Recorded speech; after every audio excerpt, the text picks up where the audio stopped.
Right, we are live. Hey guys, how's it going? Welcome back to the Kiwi Lads channel. We're back for the second match for these two sides in the Hamilton Sevens. Fiji versus Kenya. Now, Fiji, they had a 16-point win in their first game. Kenya, they were defeated by 26 points. So this points differential in this group is so important. The reason I mentioned that, it's full of talent. Fiji, Samoa, France, and Kenya. We will have to wait and see who the two sides are that do advance. But looking through at Fiji's starting lineup, it will be Mike Nasangi, Natana, Walangi, Nathunu, Ioani Tiba. Also, Saturanga moves into the starting lineup. That is rather than Jerry Tawai, who was there for the last match. And Bukayaro also gets a chance in the starting lineup as well. Fiji all the way says Viniana and also Bullabula says Nazi Williams. Looking through at the Kenyan lineup, Mbaka, Hamwa, Abukusi, Oyo, Anya, Anthony Omundi, and Ronaldo Omundi there as well. But yeah, Fiji getting themselves that 26 points to 10 win over the French. Very good one to have, as everyone needs to beat France, including Samoa in their next game if they want to go through. Hi Hamish, Happy New Year, says Spacebar. And is this men's or women's? This one is woman. Oh, sorry, this one is men's. And then the next women's game that we have got, I believe, is this evening with Papua New Guinea taking on Fiji. But this one is the men's, and they are almost ready to go. The next match that we are covering on the channel is Samoa versus France. So we might know by then who is actually going to be going through to that next stage, which will be quite exciting. But AJ Jacobs, the South African in charge of his 34th match, William Bucker, of course, with those well-known goggles that he does end up wearing out there on the field. It's an effective player when he gets the chance. Will be Kenya kicking off from right to left here in this game up against the Flying Fijians. My pick to win this competition. See whether or not they can back it up with another good performance here. We kicked off, going short. High into the sky and nicely taken by Bukayaro. Receives the offload there, and you can hear the crowd getting behind Fiji. We mentioned it earlier on. There are more people going for Fiji in the ground than there are going for the Kiwis. Well, the home favourites, but now it's going to be stolen by Kenya after a little bit of a handling error from Fiji. Getting the early chance to attack with Herman Hamwa. Now Mundi going on the outside. William Bucker. Does he receive the ball? No, instead there's going to be a hit up by his Kenyan teammate, Abukusi. Back across to the right-hand side. And at the moment, Kenya, they are certainly no slouches out there on the field. One thing is guaranteed. There'll be some sore bodies after this one, says Ethan. Exactly right. And it gets worse for Fiji, because then they have to play Samoa, and that will also cause some sore muscles. I think a lot of players are going to be having their massages and ice baths later on tonight. That was a knock-on the ground from Kenya, unfortunately for William Bucker.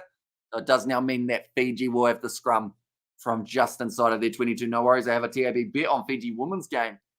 Oh, what have you got on their game, Spacebar, in terms of just winning or which matchup? Because I know that they've played...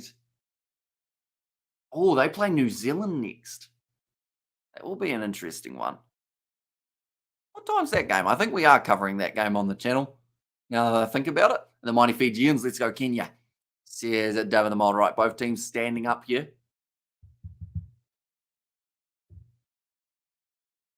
Have we got Fiji versus New Zealand in the schedule? I'd like to think so.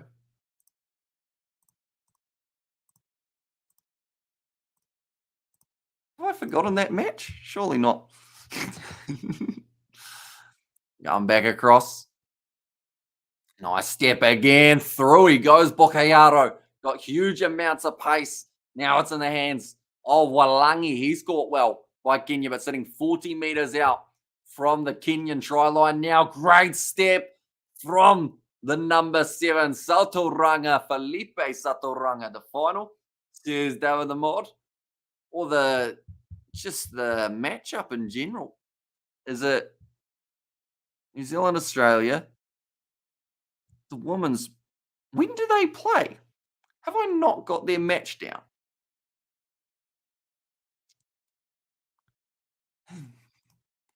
I'm going to have to do an investigation here. Unless it's the women's game tomorrow instead. Do they only have 2 games today, the ladies? That might be the case. But I also don't think that's the case. I think I'm trying to find an excuse. What time is that game? I'm going to have a look at this. New Zealand Fiji, I would think, would be the perfect game to cover. Yeah, New Zealand Fiji play at 3:12. Right, that one snuck through the cracks. We have to get that one scheduled. But anyway, Fiji are leading 7 points to 0 at the moment. Going to be put up high, slap back nicely. I don't know how that one kind of snuck through. Going to be fired back across again. Here comes Nathunu handling error again. I think I scheduled like 13, and somehow that one has not been scheduled. Interesting. Currently 3.5 minutes left. More Fiji, more Zizviniana. You can hear the Fijians in support of the Fijian side here. Tosso Viti Tosso, as I've heard quite a few times from doing the commentary. And yeah, it's starting to fill up nicely. The Hamilton Sevens by the looks of it, but now going off to the short side. Kenya have got themselves a decent crack here. Try and fly down the wing, but it's a great tackle made on Anya. Now, number 13, Abukusi, goes short side to Awade. And also the bets are just to get the win 20 on each game. Okay. So New Zealand versus Fiji is probably underdogs, I would think, the women's side, whereas Papua New Guinea's game that they are playing in, like, they'll be heavy, heavy favourites. The Flying Fijiana side. Currently Kenya, the good position in this first half. Oh, wrestled down, dragged around like he was some sort of maybe soft toy, the way that he just got slung around. Now down the wing, Mbaka gets close, but stolen by Fiji. Forced into touch, though. It was a good bit of work from Bukayaro, who's now stayed down a little bit longer. And you need a PA, Hamish. Nice 25-year-old blonde model, perhaps, says David. They're quite hard to find, David, I'd have to say. In my past, well, not in my past experience. I wouldn't think it would be too easy to find a blonde model who wants a job working out when rugby games are taking place. Tell you what, though, if you found her, she'd be a keeper, but of course not in the workplace. That's the rule. Any blonde models in the chat? Hope so. Now, 10 metres out from the line. Kenya still attacking. Quick hands. Going to be loose. Fijians. Oh, it's the kick pass, and it's going to go into touch. And they're all in my mind, mate, says David the Mod. Right. It's gone wide in the end, but the rush defense of the Fijians put them under a huge amount of pressure. Any bold models that play rugby, or bold models that play rugby in the chat? Is that like supposed to be blonde, or as in like actually bald? Because I know that there's one bald lady who plays, and that's one of the Canadian players, isn't it? Can't remember her name though. I think it's Olivia Apps, if I'm not wrong. Now, Bukayaro once again attacking well. All stolen though. Well done from Anthony on Monday. It's going to be a knock on again, and now Fiji. It's a 2-on-1. William Bucker just has to watch him go past Kenya, not giving up on the chase though. It's another knock on. This game is closer than I think a lot of people would have anticipated. But the Kenyans, they have got the power to be able to cause an upset. I mean, blonde, and says Xavier in there as well. Get an OnlyFans girl, Hamish. See, those are also probably quite hard to come by, although there's a lot of people doing it now, I believe.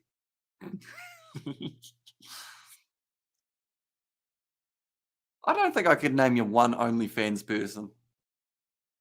I know George, or someone wanted me and George to start an OnlyFans, even though we're not dating, just the Kiwi lads one. I don't think that would be coming anytime soon, though. Now, come back across to the left-hand side. Nice step there. Good drive. Once again, from number 11, Edward Anya. They're working hard here, Kenya, trying to get through and just flex the 21.5k subs, says Xavier. True, although I think they do like Instagram followers. Oh, what an ankle tap that is. Brilliantly done. Into touch, into the half, and that will be 7-0. But yeah, like Instagram-wise, I think we've got like 13 followers. So that doesn't quite work. It kind of evens itself out. A great run there. Abukusi thought he was in with a crack, but Nathuno just got the ankle tap. And that ends a very exciting half between these two sides. 7 points to nil at the moment in favour of Fiji. Certainly bringing the punch in this game. What time did I say that next match was taking place? 3:12, wasn't it? 3:12 New Zealand, Fiji. All right, we'll go like this. 3:12. I'm going to put it in the schedule now. We are covering that game, ladies and gentlemen, on the fly. 3:12 p.m.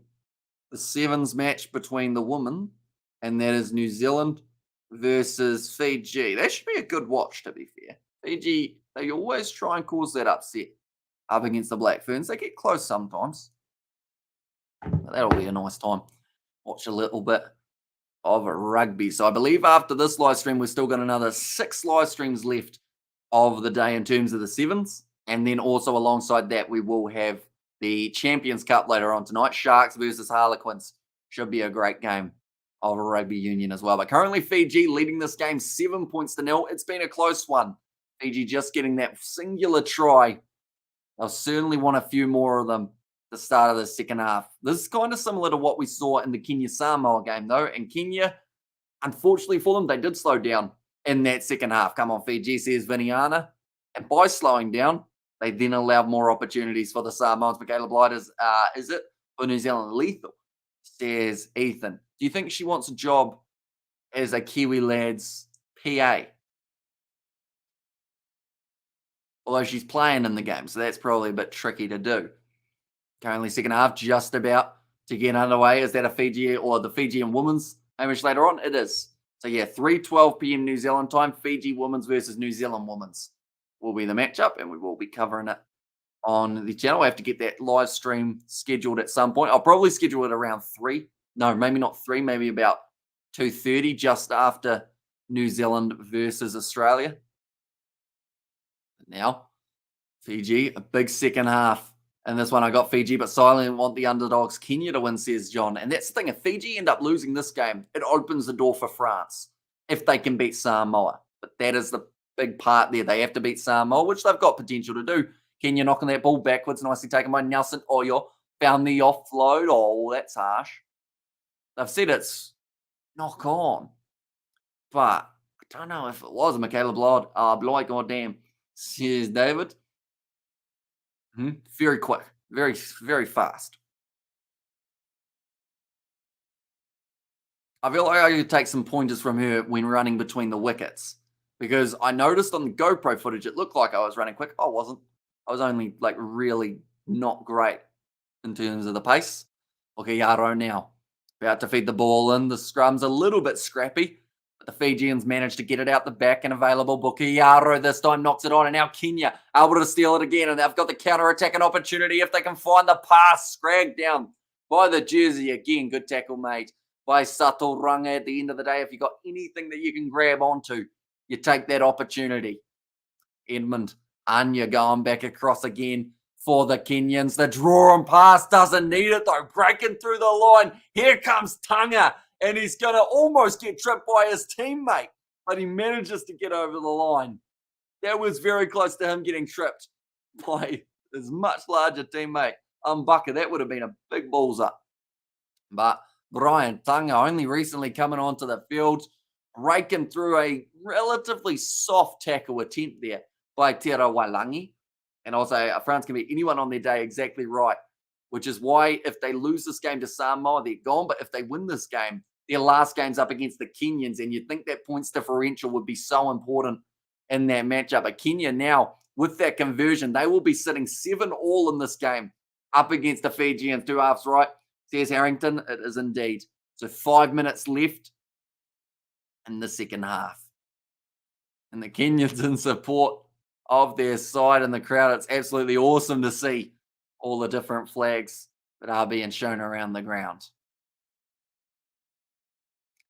Now 5 minutes, like I mentioned, left in this half. It's going to be important. Harrington, is that a trick question? Says Ethan. And also Kenya making it hard for Fiji to score, says David the Mod. They are. And that's the other side of things. If Fiji lose this game, Kenya, it's very distant, but they've still got a little tiny chance of being able to go through. Now, nice step again. Driving hard, Jeremiah Matana. Fijians, they need to make sure they're not just using their size in this game, but also that pace and the line breaking ability. There it is, almost through. Tries to go for the miracle offload, though, and it's going to be knocked backwards. One of the Kenyans staying down. So theoretically now, Fiji have a brilliant chance to try and go on and score with just 6 on the field. Kicked him behind. The pace is looking good. Tries to grubber it forward. Does get almost to a tackle without the ball. That's going to be a penalty. Double blow of the whistle. This could be a yellow card here. What's it work out as? It is a yellow card, unfortunately, for the Kenyans. That's one that could really cost them. Silly mistake, red card, says John. Yeah, just tackling the man without the ball. Something you're not allowed to do in the game of sevens. And Anya, yeah, just takes him down early. A yellow card, says John there. But this will be a massive chance now for Fiji with a man advantage. Is that the one thing that Kenya couldn't afford to do in this game? It looks like they're making a couple more subs. Otieno making his way out there. Was genuine one of my scores said quarters, says Harrington in there as well. But yeah, 2 7-minute halves in a game of sevens. Very quick pace. Like as soon as the game, you think it's starting to get fired up, then it's over. And then you're on to the next one, which we are going to be doing in a very short moment. Next game we're covering is going to be Samoa taking on France. And that is only starting in about 5 or so minutes time. Now, Fiji, with Jerry Tawai out there on the field, a very good man to have come out onto the park at an important time of the game. You've got 4 minutes to try and increase that points differential, because differential, it will be key. They were 16 points ahead in their game up against the France side, so that will work well. Jerry Tawai flings it off now. They've got numbers. Just need to pass it. Nathunu decides against it, though. He goes himself, does manage to sneak through and get the try. I guess lucky not be red card, and also right. It's being an American running whatever site you are using, says Ethan. And there as well. But that is a brilliant try for Fiji. That will now give them the lead back in this matchup. Just scatters his way through the defensive line. And with Kenya, when they've got 7 on the field, defense is brilliant. But when they've only got 6 on the field, then those gaps start to open up. You spread slightly wider, of course, to try and cover the whole field with your 6 individuals. And then if you carve up the middle, you do manage to get yourself some success. But that's sitting 14 points to 7 now in favor of Fiji. Fiji scores tries on 93% of their visits to the opposition 22. That's huge. And also, does Barry Baker still play, or Carlin Isles? Carlin Isles, no, not that I know of. I think he was either injured or he's gone on to other ventures, but Perry Baker's still there. He was playing in the Cape Town Sevens. I believe he's here in Hamilton as well. And more Fiji, more, says Viniana. And my son, more, might have just heard you because he's fired the ball out wide to Vakunarabili. Finds the offload again to my son, more. Nice cut on the inside. 2.5 minutes left, trying to make the most of this yellow card. Final score prediction, says Harrington. I think we're going to see Fiji score twice more, so I'll go 26 points to 7 in this matchup. Now, nice step straight through, and Nodovalo is going to be scoring it again for the Fijians. Now, that will be his first try of the competition, but certainly not his last. This man has talent for days. 21-7. Fiji get the conversion, says John. And there as well. Currently sitting 19 points to 7. Another 2 tries for Fiji before the final whistle, says Viniana. This offloading game from Moisamo and Vakunarabili, both doing extremely well. Good chemistry between them. And then Nodovalo does manage to go through, gets the try in the end. Missed tackle from Angigo, unfortunately, only recently coming back out onto the field. Slam down by Nodovalo, though. And I believe now Kenya will be back to 7 individuals on the park, which is going to be good news for them. But 21 points to 7 at the moment in this one. 1 minute 20 left. My prediction was 26 to 7, wasn't it? You're streaming all the games, not quite all of them, but we've still got another, I believe, 5 or 6 live streams today that we are going to be doing. So we're doing the next game between Samoa and France. Then we've got a little bit of a break. 2:06 p.m. New Zealand time, New Zealand, Australia. Then we've got New Zealand, Fiji in the women's game. South Africa, Argentina, Samoa, Fiji, and then Fiji versus Papua New Guinea women's. It's the last one we're doing of the day, but we will be doing all the quarterfinals for the men's. And then also, semi-finals and finals, etc., and everything else that we can squeeze in. What about the Pacific Island day? What are the Pacific Island diets like? Absolute units. Plenty of protein, you'd think, in those diets. Kenya just mistake after mistake, says John, and Fiji, says Jabez, and good win, not convincing, but a win is a win, says David the Mod. Exactly right. Fiji, they'll still have things to work on before their next contest, where they do go head-to-head with Samoa. That is the equivalent of a final, and it's being played as a group stage match. Just absolutely massive. I'm looking forward to New Zealand versus Argentina, says Viniana. I believe the earliest that we can see that take place will be the semi-finals. New Zealand, Australia, not too far away from taking place. Now another big run from Fiji. Looking at the wing, Nadovalo, dragged down 10 meters out from the line. It's going to be a knock on the ground, and now Kenya with the advantage, going to try and get through. Now 30 seconds left on the clock. Nice carry from Kenya. Ball goes out the side. They're going to be going back for the original scrum. And if he had scored there, I would have been almost correct with 26 points to 7 is my prediction. But now only another 5 seconds on the clock, which means Fiji, they cannot lose this game. And they also, with their points differential, I would like to say they're in with a very good shot of going through to the quarterfinals, even though they've still got one more game up against the Samoans left. It all really depends on what happens for the Samoa-France game. But if Samoa win that game up against France, then Fiji are guaranteed a spot in the top 2. It's just whether or not they're going to be facing South Africa or maybe Argentina in that next matchup. And Vanaka, Mr. Hamish for the commentary, says Viniana, no worries at all, mate. We will be back for the women's game between New Zealand and Fiji at 3:12 p.m. New Zealand time. That's the next game involving a Fijian side. Little knock on the ground there, and that will be the end of the game. Fiji end up winning at 21 points to 7. Win a prediction. I think Fiji have a good chance of going all the way in this competition. The main reason I say that is because for the Fijians, they're normally a side that if they start bad, they finish well. And they haven't started the best, but they're still getting victories, which is massive for them as well. But we will be popping over to our next live stream, Samoa versus France. I will see you all in about 2 seconds' time for that very next live stream.